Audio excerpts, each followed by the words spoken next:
তো নমস্কার বন্ধুরা, আজকে নিয়ে চলে এসেছি তারকেশ্বরের পার্ট 3। আগের দিন ব্লগটা যেখানেই এন্ড করেছি আজ সেখান থেকেই স্টার্ট করলাম। ফার্স্ট নিমাই ঘাটে এসে এখানে স্নান করার জন্য প্রস্তুতি নিচ্ছিলাম। আর দেখো পেছনে কত ভিড়। আমি যেদিন গিয়েছিলাম ওই দিন কিন্তু মারাত্মক রকম ভিড় ছিল। এই নিয়ে কিন্তু তারকেশ্বর যাওয়া আমার দ্বিতীয়বার। আরও একবার যাওয়ার ইচ্ছা আছে, তবে সেটা দেখা যাক ভগবান কবে আবার তার নিজের কাছে ডাকে আমাকে।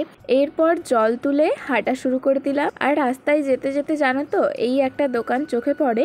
এখানে নাকি 50 টাকায় এই সানগ্লাসগুলো বিক্রি করছে। কোয়ালিটি 50 টাকার তুলনায় কিন্তু দারুণ ছিল। আমাদের মধ্যে কয়েকজন কিন্তু নিয়েছে, আর এখানে তো আমরা সবাই পরে ট্রাই করছিলাম। তারপর তো ওখানে কাজ মিটিয়ে আমরা আবার রওনা দিই।